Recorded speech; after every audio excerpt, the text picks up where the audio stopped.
When did you first meet Bruce Springsteen? When Oh did my that God, happen? in the latter 70s. The first time I was in a cover band, it's like 1978. We're playing a lot of R&B. We were sort of like the Muppets version of the Asbury Jukes. I had 5 horn players. I was underage. I was playing in the bars. I'm 17 years old. Yeah. And one night, having known that he's always been around, I turn around at my own microphone on the stage, and boom, he's on stage with us. And we sang together. So the next day when I go back to high school, I'm telling the teacher, what'd you do last night? Well, I watched Dallas. What did you do last night? I was singing with Bruce down in Asbury. So, Nice. because the Jukes and the E Street Band were all from there, and chances were that they were in the bars when you were. So it was good fortune for me to have your heroes be so close. And so when you said he's been a big brother to you, what do you mean by that? I mean, throughout my career, we always looked up to the E Street Band and the Asbury Jukes. Johnny produced some of my very first demos. Like I say, I've known Bruce since I'm in high school. And so they were always, thumbs up, wink and a nod, have the occasional burger together.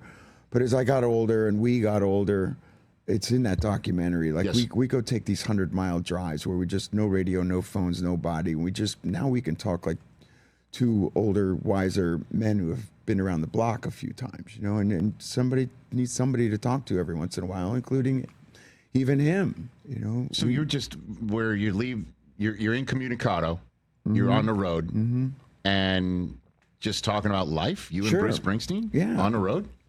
Does he ever rest up? He does not. Damn straight he doesn't. Who's the king now? Did you drive him past your rest stop? Yeah, no, we haven't. I don't know that I have. That would be great. But What it's a pretty flex. funny, right? There's Bruce, a you flex. got a lot. Got to pee? Come on. If we had waited for your rest stop, you'd have to hold it in.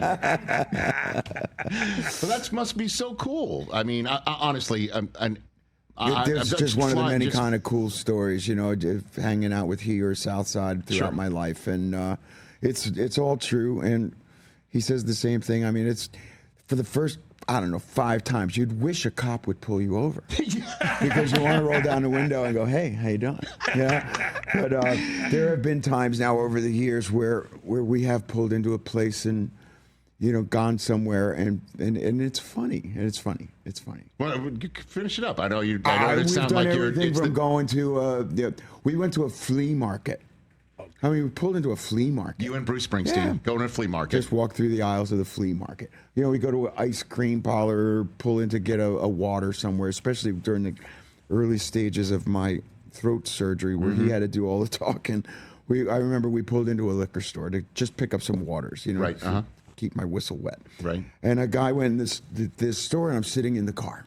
And the guy comes running out of the store because now I realize, sitting in the passenger seat, that he realizes that Bruce is in the store. Yeah. And he goes running back in with a pen, and I'm chuckling in the car watching.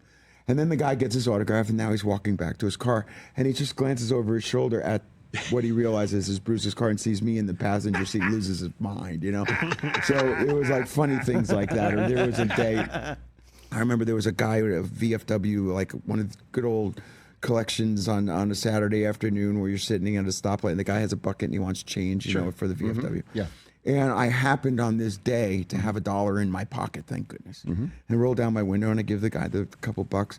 And he leans down to, in this little car to look in to say, "Hey, thanks, mister." And he sees it's me. But then he looks over to the passenger seat and sees it's me and Bruce. And this guy older than me is running down the street to go and tell the other guys on the bucket brigade that we're going. And, it's just that kind of goofy Jersey stories that we have. Have you ever been at, say, like a wedding and or something or anything? You've been in a bar, somebody's karaokeing your song or something like that, and that must happen, right? And yeah, there's a famous, embarrassing YouTube thing at Charlie Weiss's son's wedding. Okay. When the trumpet player starts playing the bass line of "Living on a Prayer," and I'm going, "Oh, here it comes!" And I got to get up with the wedding band and sing. I had to. It's Charlie Jr.'s wedding. I had to do it. But that's because I loved the Weiss family. Believe me, it wasn't because Well, has to there ever play. been a moment where you heard somebody butchering your song so badly? There was that day with the trumpet player.